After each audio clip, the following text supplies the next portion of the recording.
If it is better than that, I want to stay and make sure I don't make a mistake by walking out to something worse than what I can agree to here.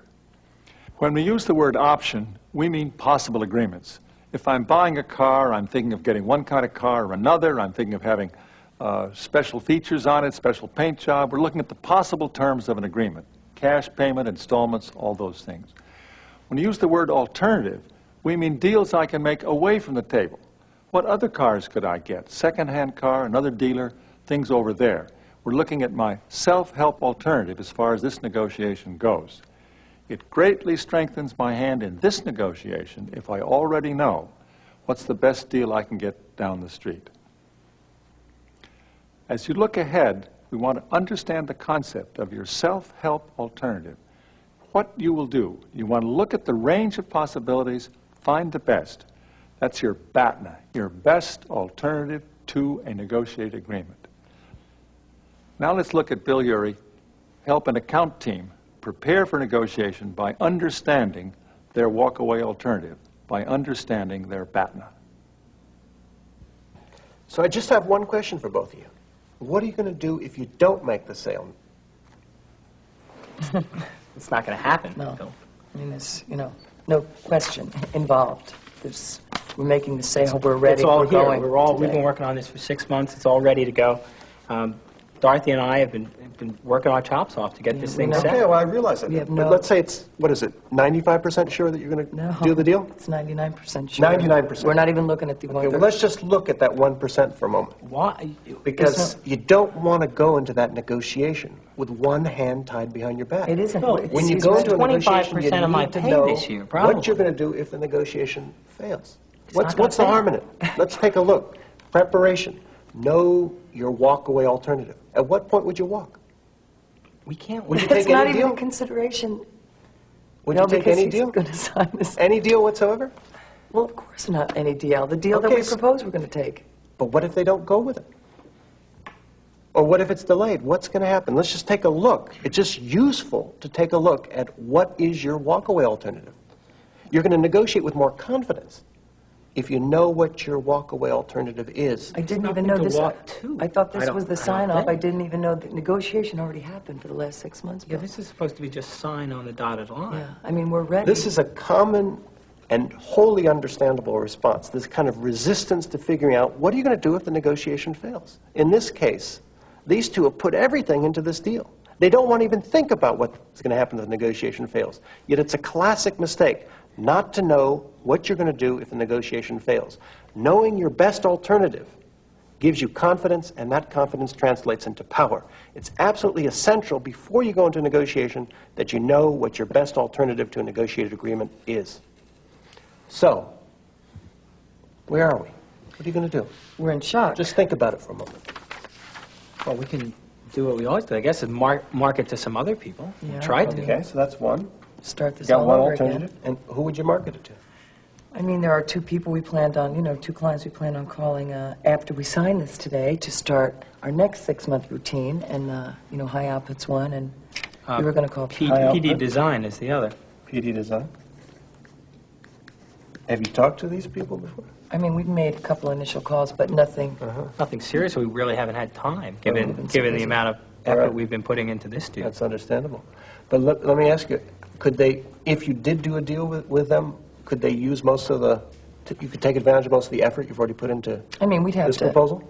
We'd have to structure things differently. The specs would be different, but yeah. Yeah.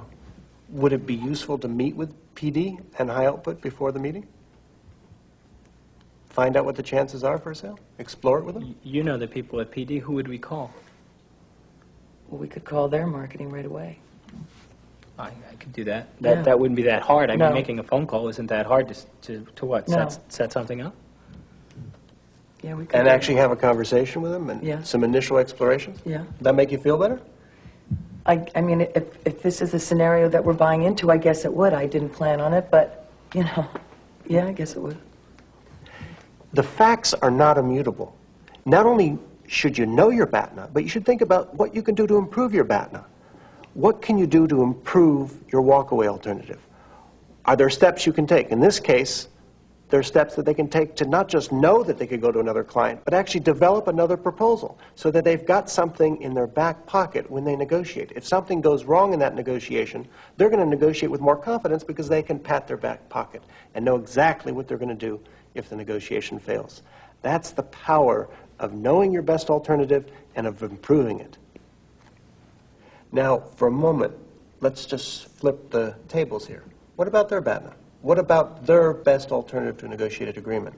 Can they just go ahead and... It's not good for them at this point. Why not? All the time they've put into it. Yeah. All the meetings we've had, the specifications we've designed specifically for them. Well, Dorothy, they could, if they wanted to, they could go out and try to get another vendor to Yeah, but design that's going to cost a lot of money, and it's going to be a lot of time, and they have, they have this end date. We're settled on when we're going to go in. They've got the service contract, and I'm sure their clients are waiting on it. That's why we're sure they're not going to back out, but the truth is it's not a good idea for them either. They haven't pulled this as much, but other people have. They'll call over our heads. They'll call our head of marketing and just talk directly to them. And what's your head of marketing likely to do? Unfortunately, if we don't talk to him, he may accept whatever deal they offer. Is that what he's done in the past? Well, Not exactly, but it would there be have better been if- occasions Yeah. when, we've looked Right. like we've said, no, we won't give in, and lo and behold, we find out through channels that we cut the price by 10% or something like that. I think that we should have a meeting with Hank That would be useful, to meet with Hank and... and let him know what we were thinking in case something happens. Okay. And I want him to back us up. Yeah. We should talk about how far we'll go and then have him back us up 100%, Okay. so that they know we're talking for the company. Knowing their BATNA is just as important as knowing yours. It gives you a sense of self-confidence when you realize that maybe you thought their best alternative was a very good idea. But when you look at it more closely, as these two have just done, you realize that maybe their walkaway alternative isn't so good. And that gives you more confidence in the negotiating situation. This account team, knowing their BATNA, understanding what they will do if agreement is not reached, is now well prepared to handle anything that happens. Many people confuse the concept of a BATNA with what they're familiar with, a bottom line. I won't pay more than this, I won't pay more than that. Maybe you need that, maybe you want it, maybe you have limits on your authority, but far more powerful than any arbitrary bottom line that you yourself have set is the reality of what you will do if you walk away. What is the best outcome you can get for yourself without the consent of the person with whom you're negotiating? Let's see what happens in this negotiation when the account team meets the other side. John, Dorothy. good to see you. Thanks. Good to see you. John, Paul. good to see you again. Good to see you. Sorry I'm late. No problem. So, are we ready to do a little business today? We sure are. Hope so. Good. Well, I've just finished meeting with my committee. And we love the technology. We like everything you've done, all your proposals. We're really excited about it. But in order to make this deal finalized, you people are going to have to cut by 15%. Wow. Not what we expected. 15% is a whopping amount of money in this deal, John. I understand that. But that's what we're asking you to do. Quite frankly, I'm surprised that this came up at this point in the negotiation. We had thought that all the financial end had been settled earlier. What happened? The economy happened. I mean, to be frank with you, we discussed it. We feel there's room for you to move here. We want to get the best deal we can. Is there anything specific we can do to keep the deal we have on the table at this point? You tell me. Well, at some point we have to make a decision. But we do have other options. We have other resources that we could utilize. Oh, wait a minute. I can't believe you even think about walking on a deal like this. I'd hate to. It'd be the last thing I'd want to do. John, really. I mean, we value your business. We've all been in this together for 6 months. We thought we were going to sign here, so it's the last thing we'd like to do. But we have to be ready for anything, and, we do have other options that we could consider. Or there's a possibility of shelving the whole thing if it just has to be worked out monetarily. Wait a minute. Maybe the simplest thing to do would be for me to give Hank a call. You could do that. We just got off the phone with him, and he's behind us. He's seen this deal, John, and I think that he knows what's in it and would support it both on the technology side and on the financial side but you should feel free to call him. He's there, as Dorothy said. We've met with him and everything, and he'd be perfectly willing to talk with you about this. Okay. I feel your resistance, but I think you should know. I mean, there are other vendors out there, and we have lots of options. There's a lot of other good products out there. It's true. There are, but have you considered at all how much time it took us to get to this point, and just to get to the beginning specific stage of design, what it would take with them? I mean, we were just thinking the other day of what a relationship we have now, the three of us. We And don't just wanna starting lose off this on square deal. one. I don't want to start off on square one with someone else. It's the last thing I'd like to do. We think it would probably be a disaster for both of us if this deal falls apart at this point in time. What do you mean? Well, we've invested months of effort. We've had project teams working with your people. We've been around your plants. We've met with people. And we've tried to put together a proposal that makes some sense. We've invested, both personally and credibility-wise, an enormous amount of time in this. So the last thing we want to do is have it fall apart now. But we think it would be bad, as I say, for both of us, because as far as we can tell, this is sort of one link in a chain for you and part of your strategy to make yourself more competitive. And to not do this now seems to us like it would set you back a great deal. The issue is we like the product the way it is. Obviously, do. we want to get the best deal we can. Quite frankly, I hadn't really thought about my own investment so far in your proposal. I think I need to rethink it. Is there anything you could give me in terms of outlining, Well, perhaps on paper for me? in working with the different people to put this together, I've put together just a list of all the specifications I understand that you want this project to satisfy in order to meet the needs of the people down in the end users, essentially, who are going to use this thing. That's all in here. This is work I think you'd have to do again if you started over, and someone on your team probably wants to look and see how much time and effort you think it would take for you to do that. As I said, we'd prefer, I can share this with you, we'd prefer that we not go that way, either one of us, but at some point in time, as you've mentioned, you'll need to make a decision as well. So that may help with some of the people on the committee. John, it would be good to let the committee know that if they want to change the terms on the financial end of the proposal, that's fine. We'll be happy to do that. But once those are open for renegotiation, all the terms are open for renegotiation. And I happen to have some people on my team who would love to do some renegotiation. I don't know if that would be the most positive thing to happen to the three of us right now. If we could avoid it, it may be in our best interest. But it would behoove us to let them know. I'll do that. So when do you think that you could come back with a decision? 24 hours?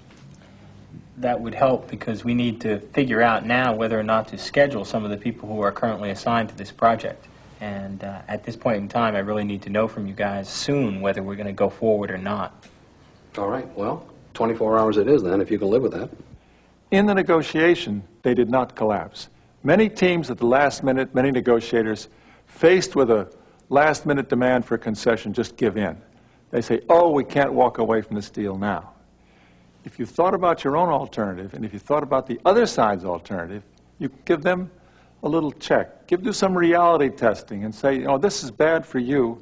If it breaks down, it's bad for us. Noticing how bad it is for each side makes it possible for them to get together, to reach agreement in their mutual interest. The key points in this segment are to explore your alternatives. Explore what you'll do if you do not reach agreement. See if you can improve them. And then consider the alternatives facing the other side. What is their battle? Now we've been over the basic elements of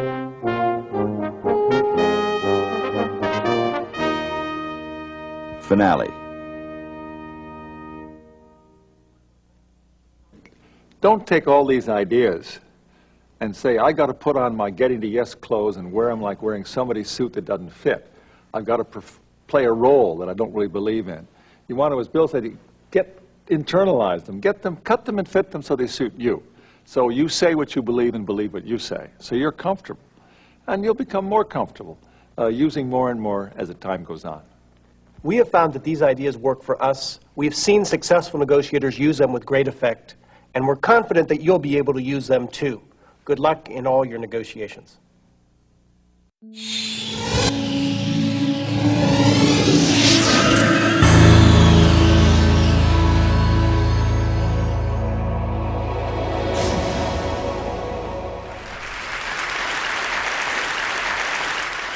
Well, the subject of difficult negotiation reminds me of one of my favorite stories from the Middle East, of a man who left to his 3 sons 17 camels. And to the first son he left half the camels, to the second son he left a third of the camels, and to the youngest son he left a ninth of the camels. Well, 3 sons got into a negotiation. 17 doesn't divide by 2, it doesn't divide by 3, it doesn't divide by 9. Brotherly temper started to get strained. Finally, in desperation, they went and they consulted a wise old woman. The wise old woman thought about their problem for a long time, and finally she came back and said, well, I don't know if I can help you, but at least if you want, you can have my camel. So then they had 18 camels. The first son took his half of 18 is 9. The second son took his third, a third of 18 is 6. The youngest son took his ninth, a ninth of 18 is 2. You get 17. They had 1 camel left over. They gave it back to the wise old woman. Now, if you think about that story for a moment, I think it resembles a lot of the difficult negotiations we get involved in. They start off like 17 camels, no way to resolve it. Somehow what we need to do is step back from those situations, like that wise old woman, look at the situation through fresh eyes, and come up with an 18th camel. Now, finding that 18th camel in the world's conflict has been my life passion. I basically see humanity a bit like those 3 brothers. We're all one family. We know that scientifically. Thanks to the communications revolution, all the tribes on the planet, all 15,000 tribes, are in touch with each other. And it's a big family reunion. And yet, like many family reunions, it's not all peace and light. There's a lot of conflict. And the question is, how do we deal with our differences? How do we deal with our deepest differences, given the human propensity for conflict and the human genius at devising weapons of enormous destruction? That's the question.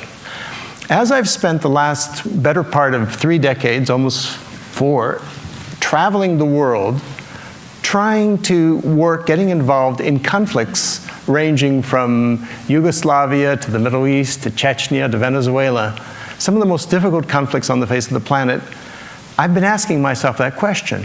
And I think I've found, in some ways, what is the secret to peace. It's actually surprisingly simple. It's not easy, but it's simple. It's not even new. It's maybe one of our most ancient human heritages.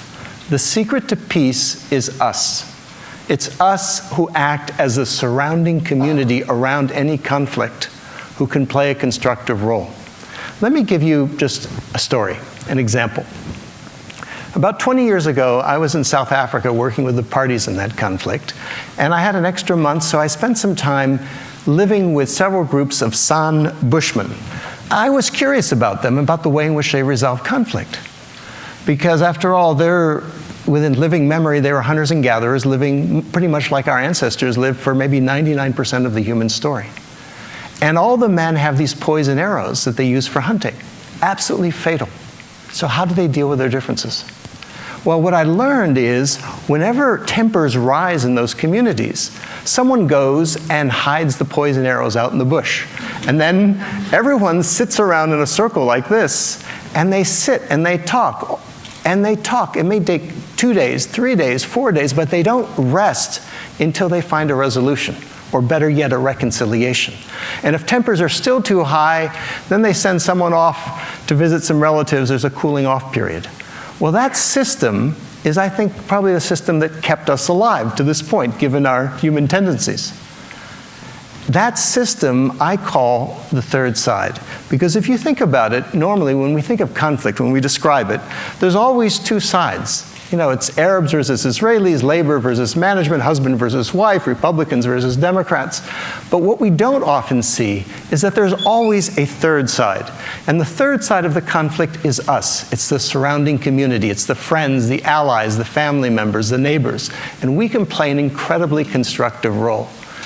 Perhaps the most fundamental way in which the third side can help is to remind the parties of what's really at stake. You know, for the sake of the kids, for the sake of the family, for the sake of the community, for the sake of the future, let's stop fighting for a moment and start talking. Because the thing is, when we're involved in conflict, it's very easy to lose perspective. It's very easy to react. Human beings, we're reaction machines. And as the saying goes, when angry, you will make the best speech you will ever regret. And so the third side reminds us of that. The third side helps us go to the balcony, which is a metaphor for a place of perspective where we can keep our eyes on the prize. Let me tell you a little story from my own negotiating experience. Some years ago, I was involved as a facilitator in some very tough talks between the leaders of Russia and the leaders of Chechnya. There was a war going on, as you know. And we met in The Hague, in the Peace Palace, in the same room where the Yugoslav War Crimes Tribunal was taking place. And the talks got off to a rather rocky start when the vice president of Chechnya began by pointing at the Russians and said, "You should stay right here in your seats because you're going to be on trial for war crimes." And then he went on, and then he turned to me and said, "You're an American. Look at what you Americans are doing in Puerto Rico." And my mind started racing. Well, Puerto Rico, what do I know about Puerto Rico? I started reacting. But then I tried to remember to go to the balcony. And then when he paused and everyone looked at me for a response, from a balcony perspective, I was able to thank him for his remarks and say, "I appreciate your criticism of my country, and I take it as a sign that we're among friends and can speak candidly to one another. And what we're here to do is not to talk about Puerto Rico or the past. We're here to do just to see if we can figure out a way to stop the suffering and the bloodshed in Chechnya." The conversation got back on track. That's the role of the third side, is to help the parties go to the balcony. Now let me take you for a moment to what's widely regarded as the world's most difficult conflict, or the most impossible conflict, is the Middle East. Question is, where's the third side there? How could we possibly go to the balcony? Now, I don't pretend to have an answer to the Middle East conflict, but I think I've got a first step, literally a first step, something that any one of us could do as third-siders. Let me just ask you one question first. How many of you in the last years have ever found yourself worrying about the Middle East and wondering what anyone could do? Just out of curiosity, how many of you? Okay, so the great majority of us. And here, it's so far away. Why do we pay so much attention to this conflict? Is it the number of deaths? There are 100 times more people who die in a conflict in Africa than in the Middle East. No, it's because of the story, because we feel personally involved in that story. Whether we're Christians, Muslims, or Jews, religious or non-religious, we feel we have a personal stake in it. Stories matter. As an anthropologist, I know that. Stories are what we use to transmit knowledge, they give meaning to our lives. That's what we tell here at TED. We tell stories. Stories are the key. And so my question is yes, let's try and resolve the politics there in the Middle East, but let's also take a look at the story. Let's try to get at the root of what it's all about. Let's see if we can apply the third side to it. What would that mean? What is the story there? Now, as anthropologists, we know that every culture has an origin story. What's the origin story of the Middle East? In a phrase, it's 4,000 years ago, a man and his family walked across the Middle East, and the world has never been the same since. That man, of course, was Abraham. And what he stood for was unity, the unity of the family. He's the father of us all. But it's not just what he stood for, it's what his message was. His basic message was unity too, the interconnectedness of it all, the unity of it all. And his basic value was respect, was kindness towards strangers. That's what he's known for, is hospitality. So in that sense, he's the symbolic third side of the Middle East. He's the one who reminds us that we're all part of a greater whole. Now think about that for a moment. Today we face the scourge of terrorism.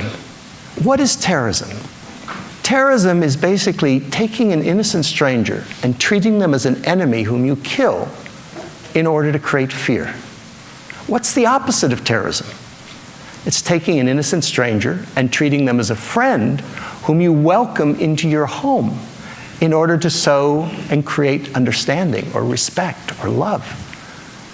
So what if, then, you took the story of Abraham, which is a third side story. What if that could be actually because Abraham stands for hospitality. What if that could be an antidote to terrorism? What if that could be a vaccine against religious intolerance? How would you bring that story to life? Now, it's not enough just to tell a story. That's powerful. But people need to experience the story. They need to be able to live the story. How would you do that? And that was my thinking of how would you do that? And that's what comes to the first step here. Because the simple way to do that is you go for a walk. You go for a walk in the footsteps of Abraham. You retrace the footsteps of Abraham. Because walking has a real power.